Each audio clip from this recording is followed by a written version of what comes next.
Haleluya, Tuhan Yesus memberkati kita. Hari ini kita memperingati hari kenaikan Tuhan Yesus naik ke surga. Sebelumnya kita berdoa semuanya. Terima kasih Tuhan Yesus yang baik.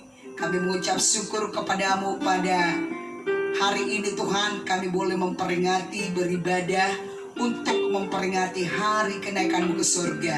Kami bersyukur Engkau naik ke surga bagi kami. Terima kasih Tuhan. Pimpinlah, urapilah ibadah kami. Roh-Mu bekerja, kuasa-Mu nyata, kesembuhan nyata, mujizat-Mu nyata. Haleluya, haleluya, amin. Puji Tuhan, Bapak, Ibu, Saudara semuanya. Hari ini kita beribadah memperingati hari kenaikan Tuhan Yesus. Hari ini kita akan belajar kebenaran firman Tuhan tentang kenaikan Tuhan Yesus kita ke surga. Yang pertama, Tuhan Yesus benar-benar terangkat ke surga, disaksikan oleh murid-muridnya. Seperti yang dituliskan dalam Kisah Para Rasul 1 ayat 6-11. Saya bacakan kepada kita semuanya. Maka bertanyalah mereka yang berkumpul di situ, Tuhan, maukah Engkau pada masa ini memulihkan kerajaan bagi Israel?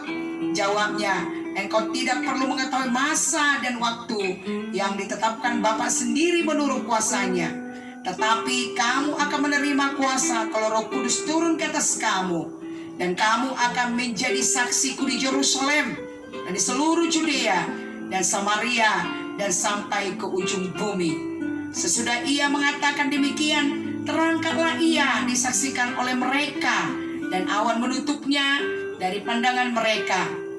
Ketika mereka sedang menatap ke langit, waktu ia naik itu, tiba-tiba berdirilah dua orang yang berpakaian putih dekat mereka, dan berkata kepada mereka, hai orang-orang Galilea, mengapa kamu berdiri melihat ke langit? Yesus ini yang terangkat ke surga meninggalkan kamu akan datang kembali dengan cara yang sama seperti kamu melihat dia naik ke surga. Bapak, Ibu, Saudara semuanya, apakah berkat-berkat kenaikan Tuhan Yesus? Yang pertama, menyediakan rumah besar bagi kita.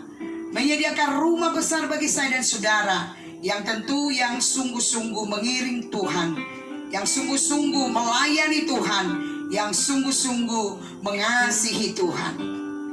Apakah berkat-berkat kenaikan Tuhan Yesus bagi saya dan saudara? Yang pertama, menyediakan rumah besar bagi kita. Kalau dalam bahasa Inggris, rumah itu mansion. Mansion artinya rumah besar, rumah megah.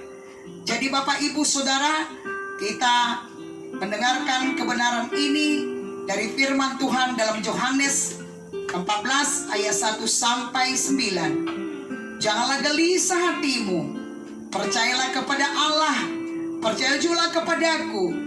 Di rumah Bapakku banyak tempat tinggal. Jika tidak demikian, tentu aku mengatakan kepadamu, sebab aku pergi ke situ untuk menyediakan tempat bagimu. Dan apabila aku telah pergi ke situ dan telah menyediakan tempat bagimu, aku akan datang kembali dan membawa kamu ke tempatku, supaya di tempat di mana aku berada, kamu pun berada. Dan kemana aku pergi, kamu tahu jalan ke situ. Kata Thomas kepadanya, Tuhan, kami tidak tahu kemana Engkau pergi. Jadi bagaimana kami tahu jalan ke situ? Kata Yesus padanya, akulah jalan dan kebenaran dan hidup.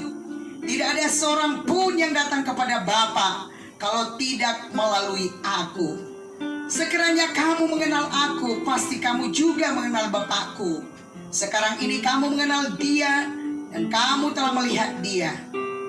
Kata Filipus kepadanya, Tuhan, tunjukkanlah Bapa itu kepada kami. Itu sudah cukup bagi kami. Kata Yesus padanya, telah sekian lama aku bersama-sama kamu Filipus, namun engkau tidak mengenal aku. Barang siapa telah melihat aku, ia telah melihat Bapa. Bagaimana engkau berkata, tunjukkanlah Bapa itu kepada kami. Jadi jelas ayat yang kita baca dari tadi, Tuhan Yesus terangkat ke surga untuk menyediakan rumah bagi kita. Tentu kita tadi mendengarkan ayat demi ayat bicara tentang keselamatan. Rumah di sana berbicara tentang surga. Jadi ada rumah kita nanti, mansion. Mansion artinya rumah mewah, rumah megah yang disediakan Tuhan bagi saya yang percaya bagi Tuhan. Saudara, kalau kita tidak memiliki rumah di dunia ini, kita, saudaraku, agak sedikit susah apabila kita misalnya kos-kosan, kita pindah-pindah, belum lagi kita membayar uang kontrak atau uang kos kita dengan mahal.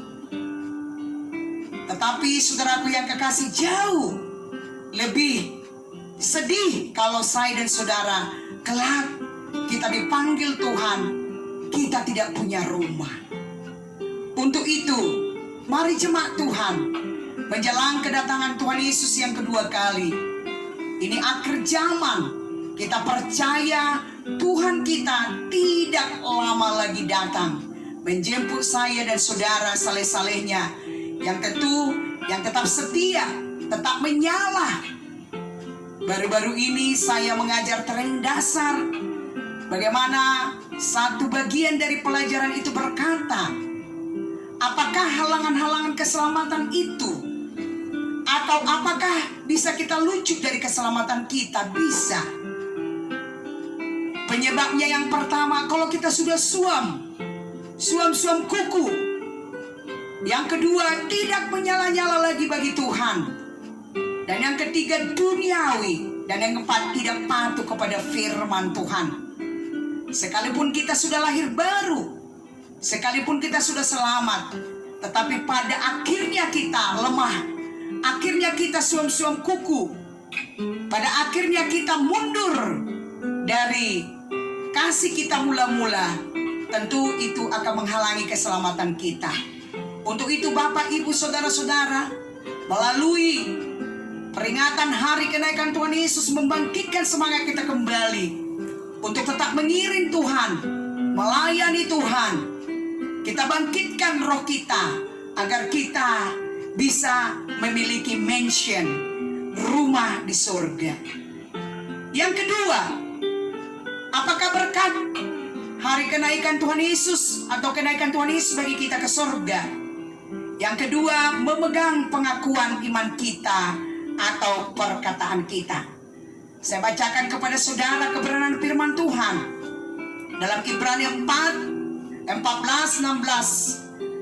Karena kita sekarang mempunyai imam besar agung yang telah melintasi semua langit, yaitu Yesus, Anak Allah. Baiklah kita teguh berpegang pada pengakuan iman kita. Sebab imam besar yang kita punya bukanlah imam besar yang tidak dapat turut merasakan kelemahan-kelemahan kita. Sebaliknya, sama dengan kita, ia telah dicobai, hanya tidak berbuat dosa. Sebab itu, marilah kita dengan penuh keberanian menghampiri tahta kasih karunia, supaya kita menerima rahmat dan menemukan kasih karunia untuk mendapatkan pertolongan kita pada waktunya. Jadi, Bapak, Ibu, Saudara-saudara, Tuhan Yesus naik ke surga memegang pengakuan iman kita, perkataan kita. Dari sini kita lihat bahwasanya betapa pentingnya kita punya iman, perkataan iman. Mari perkataan kita selalu ucapan iman. Jangan keluh kesah, jangan sungut-sungut, jangan perkataan lemah. Kalau kita punya iman, Tuhan Yesus kita memegang perkataan kita. Artinya iman kita itu dikuatkannya, dijadikannya bagi saya dan saudara. Untuk itu hati-hati dengan perkataan kita. Mari selalu bicara tentang iman. Mari bicara dengan iman, berkata-kata dengan iman.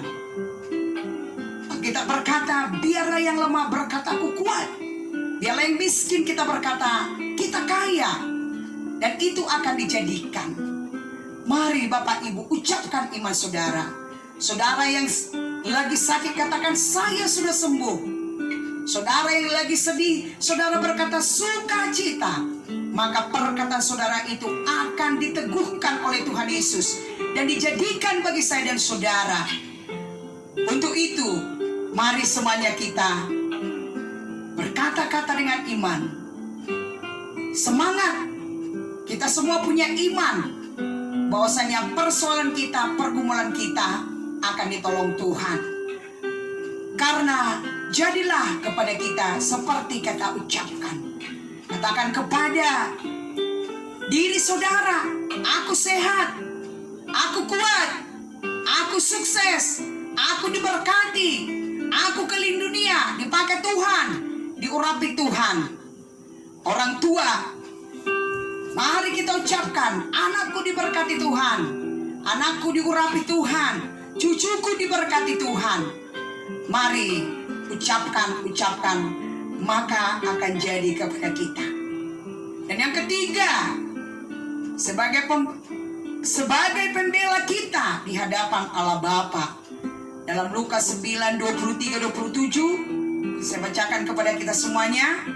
Katanya kepada mereka semua, setiap orang yang mau mengikut aku, ia harus menyangkal dirinya, memikul salibnya setiap hari, dan mengikut aku.